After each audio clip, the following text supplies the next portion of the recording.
Nakakakilig talaga kayo. Mukha kayong mag-asawang mayaman, tas ako mukhang bodyguard nyo. Noy, wag mo nga kaming kasalan ng ganyan. Palibasa, inggit ka lang kasi di ka na makagalaw dun kay ate cute eh. Di mo kasi ginagaya style ko. Partida, hirap sa'yo, lagi kang umaasta ng pool. Tignan mo, nung pinormahan ko to, kasing smooth ng yelo na binibili ko sa tindahan.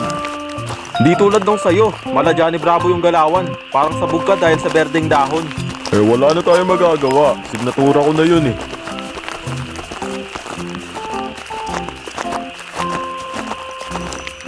Oh no. Patay kang bata ka.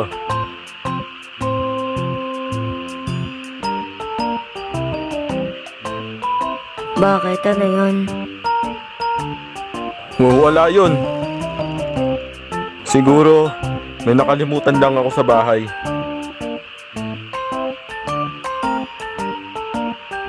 Bahala na. Tara, tuloy tayo.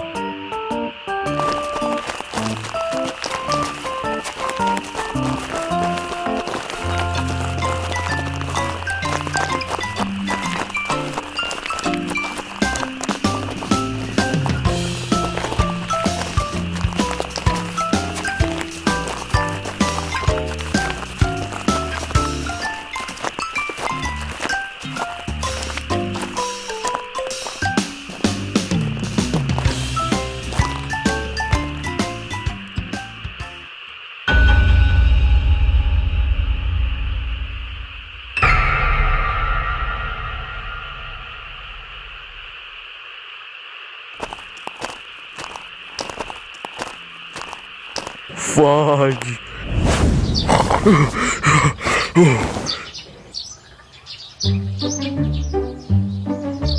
Masamang panaginip. Sana di magkatotoo yun.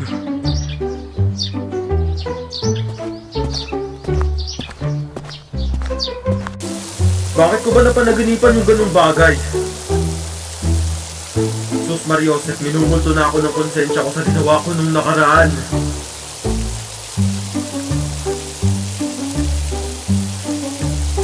Reset! Iligo ko na lang to.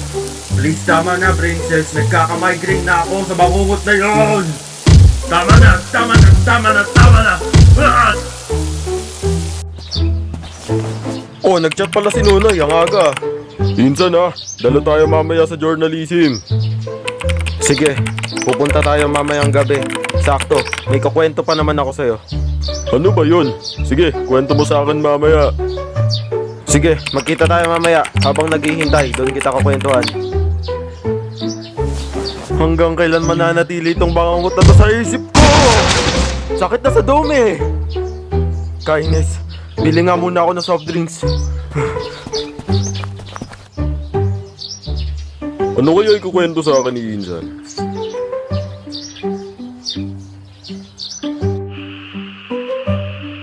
Nunoy the Cool Guy! Yo, Insan! Ang aga mo ah! Oy, kailangan manigurado, baka mamaya mali tayo doon. So ano, let's go na? Sige, let's go!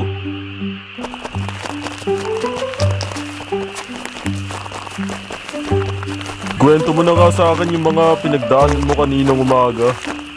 Ano, di ba sabi mo sa akin may kukwento ka? Ha? Oo, natatandaan ko na. Buti na sabi mo. Kanina boy, na naginip ako na masama. Sinama ko daw yung babaeng pinormahan ko noong grade 10 sa church. Tas kasabay natin maglakad. Pagtapos nun, nakaharap natin si Hana at nanay niya. Doon pa lang ninervous na ako. Parang pagka nagalit si Hana, malamang sa malamang. Tigok ako na maaga at di na magising. Kasi may kasama akong iba eh. Hala, good. Kabahan ka na, Insan. Baka di magtagal, magkatotoo yan. Dapat kasi isa lang nabingwit mo, bakit dalawa? Ewan ko ba? May similarities kasi sila eh. Kaya parang pinagsabay mo sila. Hoy, para lang malaman mo, 2021 ko siya nakilala. Ibig sabihin siya ang unang nagpakulay ng buhay ko. Nakakarami ka na, nung 2021 may mas nauna pa sa kanya eh.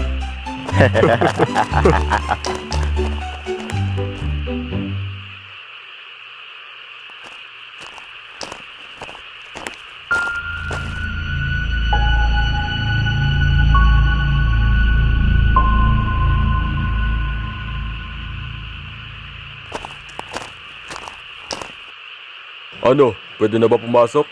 Hindi pa pwede. Mukhang napaaga tayo. Anong oras pa lang eh. Ganun ba? O sige, dito muna tayo. Makakapagkwentuhan pa tayo na matagal niyan. Mukha si ano yata yan ah. Insan, pagkakataon mo na yan. Hi! Hello po! Hi. Hello rin sa inyo.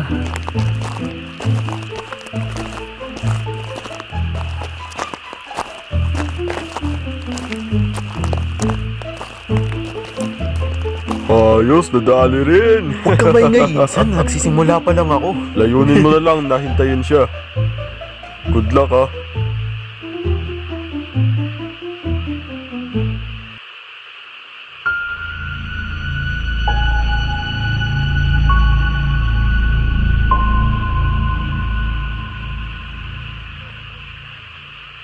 Insan, ano ba yung tinitignan mo?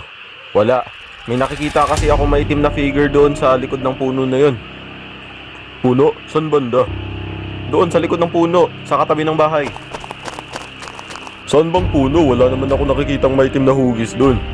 Nawala na. Mukhang may sumisilip sa atin kanina pa. Hayaan mo na nga yun. Ang mahalaga, nakadiskarte ka na kay ano. Nilipat mo pa talaga yung usapin eh. Kalimutan mo na kasi. Wala namang mangyayari sa atin na masama. Maya-maya magpapakita ng mukha yan. Ay nako, sige na nga.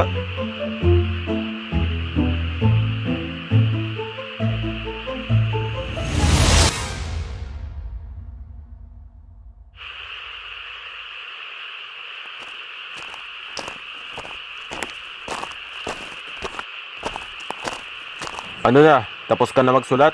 All goods na, Insan. Ikaw, anong balita kay ano? Nagpaalam ka na ba sa kanya? Tagumpay naman, astig nga eh. Ano, uwi na tayo. Magsasara na tong gate. Tara! Nga pala, sa Huwebes, maaga tayo ha. Sige, bago ako mag-extra sa trabaho. Good. Sige, umuwi na tayo. Tara na!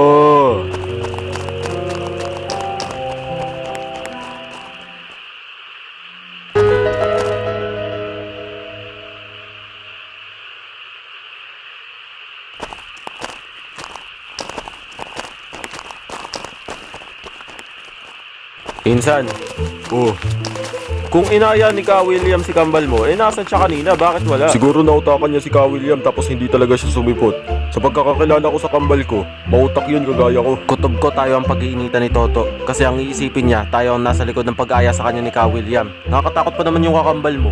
Alam mo, nung nakaraang nakakausap ko siya, nag-iingat ako. Kasi baka isang mali lang, tsak nasampulan niya ako ng malupit. Ayoko pa naman siya mapigon. Sige, tara na. Baka mapahaba na naman to eh. Oo nga, sana lang hindi niya ako kumprontahin. Matik yan, mainit ang ulo nun. Pinagbantaan na nga niya ako nung nakaraan eh. Sana lang, ligtas pa tayo sa kanya.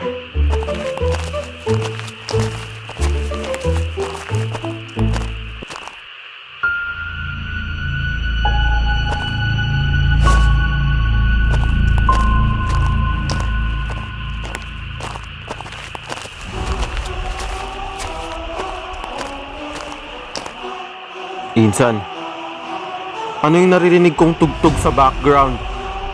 Di ko rin alam, naririnig ko nga rin yung tugtog na yun eh. Di kaya yun yung mga awit sa church natin? Malayo na tayo sa mga yun, paano naman natin sila maririnig na malapitan?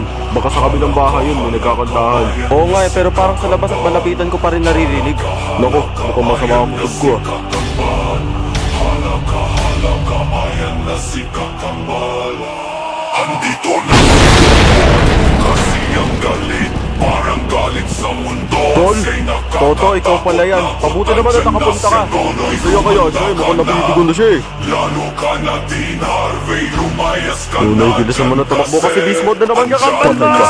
Oo nga, takbo! Insan, sandali lang! Sila Harvey at Nunoy, hinabot na ni Toto. Mukhang tama ang nilala nila na sila ang pag-iinitan ng kakambal ni Nunoy. Makaligtas pa kaya sila sa malakalimong na galit ng isang kambal? Abangan natin ang susunod na episode at ang katapusan ng episode na ito pagka nagsimula na patugtugin ng Harvey and Nunoy The Show soundtrack. Ay, eto na pala, pinapatugtog na. Sige, bye-bye na. This is the song about the chaotic cousins that do the ways and ways and how no one can tell.